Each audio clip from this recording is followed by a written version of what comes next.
Welcome to another episode of In Depth and Out Loud with me, Dubbz. Joining me today is Lindsay, who is the founder of a company called Further, social impact agency. Now, if you are a student that is interested in entrepreneurship, then this is definitely the conversation you want to be a part of. Lindsay, hi, thank you so much for being here today. Thank you, and thank you for having me. Absolutely. I firstly want to find out, tell us how the name Further came about for your agency and what happens when you have a social impact agency. What happens there? What's that all about? Can you break it down for us? Yes, I can. It is a little bit of, I'll have to go back to our origin story. Sure, of course. We actually had piloted a program for Red Bull. It was called Pico, and it really was designed to support township-based entrepreneurs who were really looking to better their communities, which we have now termed as social entrepreneurs or impact entrepreneurs. And we rolled this out. We took it to Brazil and the US and the UK. And this particular program was really quite, it really was quite impactful. It saw quite a lot of entrepreneurs over the 6 or 7 years that it ran. We started to really develop this community and a little bit of a movement of social entrepreneurs and social impact. It was really at the time when not many people knew about social impact. So fast forward 7 years on, and Red Bull decided to wind the program down, and we said, well, could we please take it on? And they said yes. They gave us their blessing, and we spun it off as an independent venture. Yeah. And we had to rebrand. And we thought, well, we're taking it further. I love it. So that's how the name came about. And I think for a lot of entrepreneurs in that sort of where they were in their entrepreneurial journey, it was really about us all going further. Yes. I love it. What personal challenges have you faced as a social entrepreneur, and how have you dealt with these challenges? Yeah, there have been challenges, and I think this entrepreneurial journey is glamorized a lot. It's really tough. It's exceptionally difficult. I'm not a born entrepreneur either. I'm not your natural risk taker. So this is really a big step out of my comfort zone. I have a co-founder, and that's really been useful. Yeah. It's been incredible to have someone who can complement. I can complement, and he certainly compliments me. So that's been incredibly useful. But I think in terms of, our organization is seen as what they now call an ESO. So an ecosystem support organization. Yeah.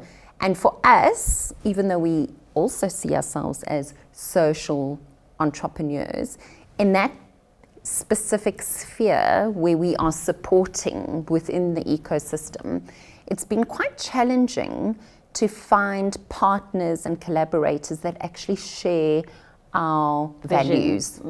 So everyone likes the idea of the vision, but it's the real values.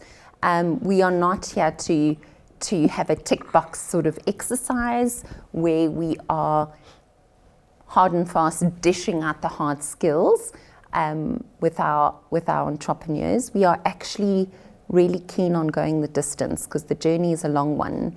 Our programs range between 6 months, a year, 18 months, and that's just like a little blip on the radar.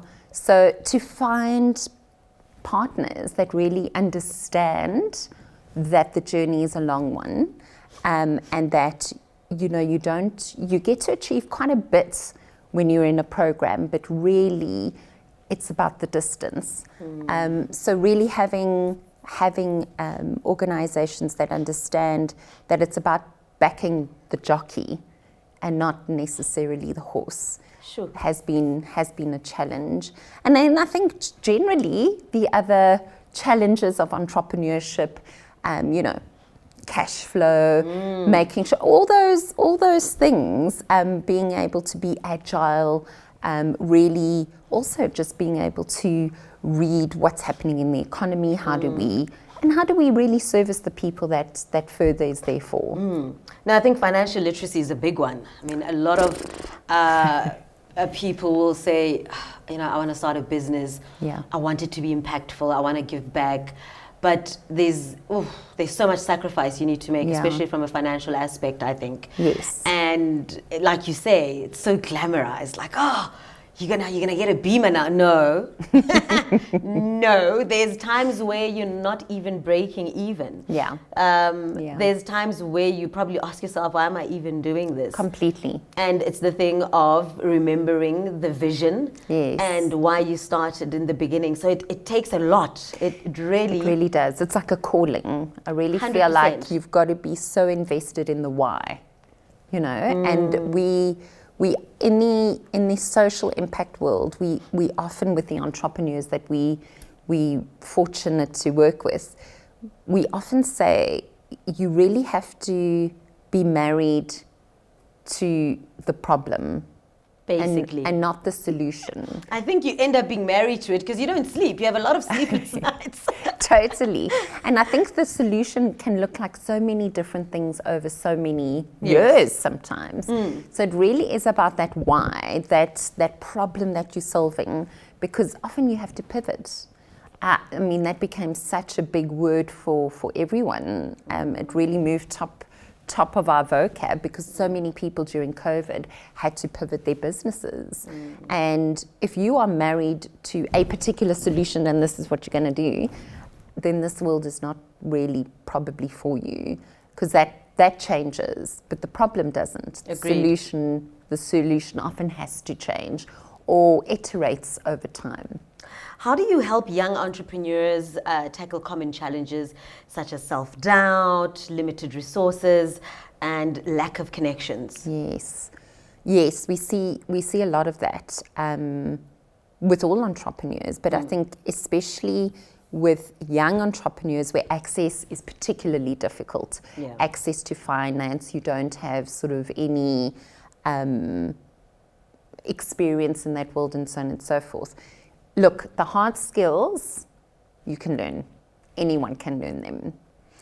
But it's really what they call the soft skills, which we are trying to rebrand as the critical skills, which are so very important. It's that sort of personal capacity building that you actually know that you can do it. Communication. It's that self-efficacy. It's being able to come up with solutions, being curious, problem solving, and that sort of real critical thinking. So that's the kind of stuff that actually we've seen over the years is what helps people go the distance. That coupled with having a well-being strategy. Your cup runs dry quite quickly in this game. It does. So you have to be vigilant on doing things that literally help keep your cup sort of, overflowing if possible. I mean, if possible, in an ideal world. But these are the things that we are seeing more and more. If you don't have the wherewithal, the energy, if you are depleted, the constant everyday challenges that this journey has, and then there's life stuff too, On top of that. you will burn out. So we really try and help entrepreneurs understand and realize that, and really develop their what we call capacity building. So that they are able to actually go the distance. Like I say, you can learn the finances, financial management, all these big things that really play a huge role in running a sustainable business. That is important. But if you're not okay, the business will never be okay. As the founder, if you're not okay, and as the leader, then what's the point? So again, it goes back to that backing the jockey and making sure that you as an individual have what it takes to go the distance. 100%. What are some of the unique challenges you see when you engage with today's youth? And what does your program do to address these challenges? You know, I think everyone, it's a great pity that there aren't an abundance of jobs. Yeah. If I think about my younger self, I had the privilege of learning on someone else's time and dollar, which was great. But we have seen some young entrepreneurs go straight from tertiary education into running a business, without any work experience, any additional life experience, which can help contribute. They've literally gone in and had to figure it out.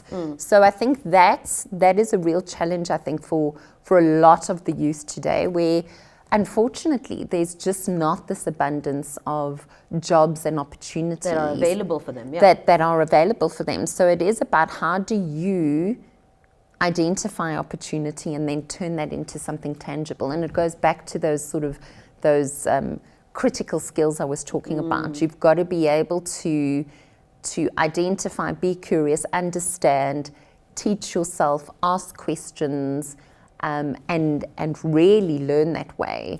It feels like, I actually feel like it's quite unfair that is the case now. But I also think it is, it's also wonderful for people to actually go in and start creating their own livelihoods on their terms. Which I think is something, that the downside of growing up in a big corporate organization is that you learn some very dangerous things. You don't take care of yourself. You really, I spent most of my cities unlearning all the stuff I learned in my 20s, on someone else's time and money, which is beneficial. But I think, I think the upside of going it alone is that you are able to, with the right tools and with the right self-awareness, you are able to really build a life that works well for you and your rhythm and your flow and your strengths. Self-doubt is a big barrier, I think, also in success. And I mean, it's incredible that some students are able to literally jump from varsity and get into entrepreneurship, when there's also some, unfortunately, who have so much self-doubt. And there's just this intense feeling of fear and fear of failure more than anything, right? What advice would you give to students just to assist in overcoming this? I think it's like a blockage, man. It just stands in the way when really you could probably be absolutely amazing. And the self-doubt and the fear for failure is there. And, I always say we shouldn't be afraid of failure, because it's there to help you improve, do better, learn, understand, right? Completely. I feel like it needs a big rebrand. I think failure needs to be rebranded. It is such a necessity. And I think one of my biggest life lessons, not just like one of the big pivotal moments in my life, working with entrepreneurs, has me realizing that failure is absolutely critical. You need to be failing. You need to be messing up and understanding what works, what doesn't. And I think the more you can be intentional and you can be calculated, but that comes with time and experience. And I think having enough awareness of, not again just yourself, but a situation, and having enough community and trusted people around you, you can fail quite, let's call it, efficiently. I mean, that's the goal, right? I think a lot of people say fail fast, fail forward. But even in your personal life as well, there will be failures.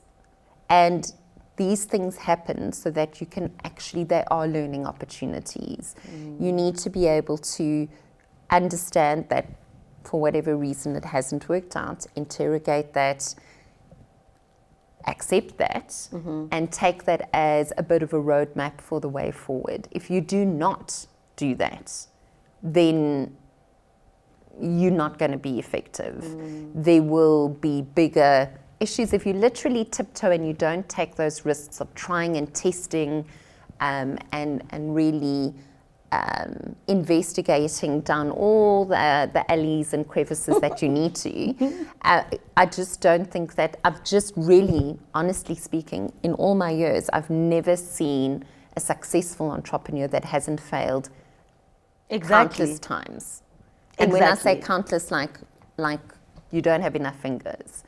And in some shape or form. And also just not in the business world, personally. Because those personal failures also really help grow you and stretch you as a human, which overflows into your work. Yeah, no, 100%. I mean, I remember listening to a clip by Vusi Tembegwayo, and he said that when he's looking at an entrepreneur to assist financially with funding, he wants to do it to somebody who has had a failed business before. Completely. He will not give you finance or assist you in any way if you are an entrepreneur that has never failed. You know what I mean? So it just goes to show that failure is not the end. It's in fact the beginning. Yeah. Failure doesn't mean you are incapable, but you will come out there knowing exactly what not to do in a business. Yeah. And I know that from a financial point of view, you'll be so solid and your decisions will be completely different. Absolutely. I was chatting to someone recently who'd also had a really big failure business-wise and was like, oh, you know, I'm still dreaming, I'm still wanting to do this in a different shape and form, but like, who will invest in me? And I was like, well, I'll tell you one thing, I will not be investing in someone who hasn't failed for exactly those same reasons. Yeah. You want, again, you know, I don't want anyone to be learning on my time and my dollar. That's pretty much it, hey? You know, if I'm honest. Making mistakes on my dollar. Yeah, you really want someone who's actually been burnt a little. Yeah. Because also, it's a real judge of character how you come back from that. And I think, so it's the time and money, sure, but also, how have you come back from that? Yeah. What have you learned? What would you do differently? How did you pick yourself up? There we go. So I think it's those things. And also, like, let's not forget the relationships and the partnerships and how important collaboration is in this journey. When you fail, also, how do you handle that? Yeah. So it really speaks to character and I think a type of resilience, which I'm sure we'll unpack a little bit more as our chat continues. And I think when you are an investor, and I'm sure Vusi will certainly agree with this, is you look for those things. You look for what people say about, what other people say about the person you want to invest in. Yeah. Because it's one thing investing in an idea, but we know actually you're investing in the person that is going to carry out that idea. Ooh. So it's all about those soft skills, which should be, again, you know, rebranded into critical skills, because that's the stuff that pulls you through failure. That's the stuff that moves you forward. What role do you see young people playing in social entrepreneurship? I think, like most things, and sorry for the pressure, young folks out there, but I think a lot of movements, entrepreneurship, will always be driven by young people. I think as someone who's now in her 40s, I love and appreciate working with young people because the dynamicism and that energy, and I'm going to say a youthfulness. Yeah. A lot of people will say maybe a naivety, and for however you want to package it, I think there's a real place for that. I think people do get jaded and life wears you down. And when young people come in and they bring with them fresh perspective, different ideas, and that energy that like isn't jaded. And I mean, let's hope that no one gets to that point. But life can wear you down as you get older and you experience more and more things. And I think that balance that young people bring is critical. And I think young people also, even though they might not have the huge amounts of life experience. I do think there's real value in the life experience they've had. Young people face a huge amount from a young age. Yeah. So I do think there's a lot to be garnered from young people. And like I say, personally for me, I just love being tested. I enjoy that different perspective because it's something I probably would never have thought of. And for me, as someone who's quite curious, that's one of the ways I get my kicks is from listening, understanding. Absolutely. And going, oh gosh, I never thought about that. Tell me more. And so it goes. And I think forever, young people have provided that sort of energy exchange. I agree. It's critical. No, it is. Just the other day, I took a video of myself, right? So it's those videos that you do in the mirror, okay? Yes. So it was like a selfie video. And I wanted to zoom this video in, right? Yes. And I used my other hand. So my phone was within the right hand, and then I zoomed, and then I zoomed out, and then, right? And I showed it to one of the students, right? Very close to this young lad. And he looks at it and says, oh, it's cute, Dubbz. I'm like, yeah, it is, eh? He says, yeah, but you don't have to use your other hand to zoom it. And I'm like, no, but I can't. And he says, no, you absolutely can.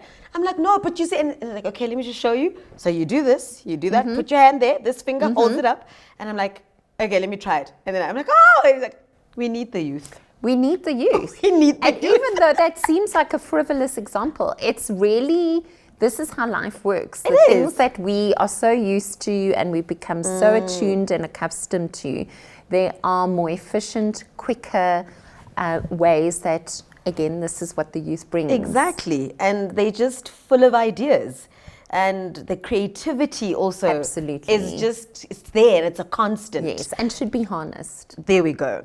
But now there's students without funding, without connections. How do they start making an impact in their communities? Huge issue. Funding is a huge issue. And people often think, oh, I can't do it because I don't have the money. Again, you'll probably read about most self-made entrepreneurs started bootstrapping themselves. They didn't wait for the funders to come in. And again, this is a way you prove to funders, I've gotten so far on my own dime or with no on funding. Exactly. It's part of your, let's call it your sort of story. It is difficult, I'm not going to lie. It's hard to do it without cash. Sometimes you just need to prototype and test stuff so that you have a proof of concept. Obviously, that depends on what your idea is, because if it's, something that requires lots of machinery, and it could be quite difficult. But it's really quite critical to try and test your ideas and do them cheaply so that you have some sort of proof of concept, because that's actually going to help convert funders. So, and sell your idea. And sell your idea. But I do think, not every, you don't have to necessarily have a business to have an impact in your community. Exactly. I think more and more,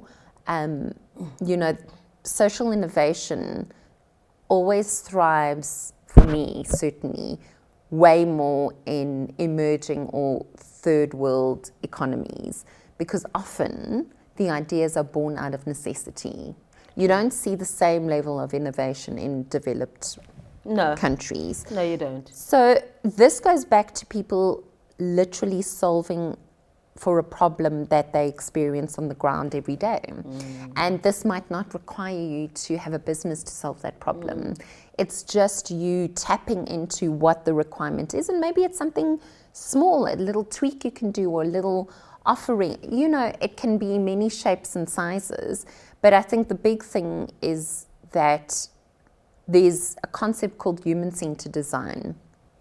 And really, when you break it down, is understanding what the problems are for the people, literally putting yourself in their shoes, and the people wherever they are. That can be your community, your church, your college, whomever. But really understanding how they experience it and then solving for that problem. And again, like I say, it could be something quite simple, like signposting more routes so that people don't get lost on their way to wherever. You know, it could be something like that, or it could be the next business idea. But I think there are small ways to effect change in your community. And I mean, let's face it, it can be something as simple as just being kind. Exactly. So you can really make that difference wherever you are. You don't always need the bucks, but if you do need the bucks to make that difference, I would say bootstrap, try and get a proof of concept as fast as you can, and then start applying and looking for partners and funders. What do you think the future of social entrepreneurship looks like, and how can students prepare themselves for that future? I think they're doing a good job without even realizing it. I think being able to survive in this world right now is a big enough test. You know, I laugh, but it's hard. We have to, for a lot of students who are here today, it has been a long journey, and they've probably exercised way more resilience than they'll ever give themselves credit for, because it's actually second nature. Yeah. So I think preparing yourselves is really just showing up, being intentional, really thinking about how you can best use your skills to effect some positive change around you. And I think the face of social entrepreneurship and social impact is going to be something that will continue to evolve, but certainly be, because we have so many social problems in this country and certainly globally that do need to be solved for. And when you think about all the broken systems and all the broken people around us and how people are still managing to do the things, no one's coming to save anybody, and therefore often people will find a way. Sure. So I think it's always going to be, because there will always be a need for social innovation. And I think young people today, if they stay curious, I think they'll always contribute to that movement. Thank you for that. So I'm going to ask you one phrase, one word questions. Yes. Okay. Not a sentence. Not my strength. Fave South African saying, word or phrase. Die wat nie wil hoor nie moet voel. Must I translate? Please. Those who don't hear must feel. Words you live by? Done is better than perfect. There we go. Most important goal you're working on currently, if there is one? Yes, I'm currently doing a coaching course. Nice. I like that. And how would people describe you if you were not in the room? As someone they can rely on. Nice. I like that. Do you remember your song on repeat? But I think I always go back to good old South African tracks when I need a pick-me-up, you know. Questa is a favourite, anything really. You know, when you just need that little like... Which Questa one? I'm already kind of moving. I'm ready for you to hit a line. Don't go blank, but we're still wanting to find that Questa song. It's coming. Ngutu.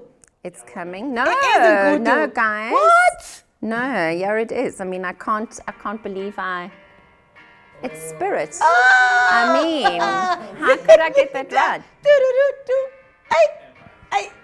It's the best. It's the best. And that intro is the best. Oh. And then the beat. And then the beat. The one. Did we not look for your song, Questa? Love it. Thank you so much, Lindsay, for joining us today. Thank you for having me, guys. It's been such an honor. Thank you.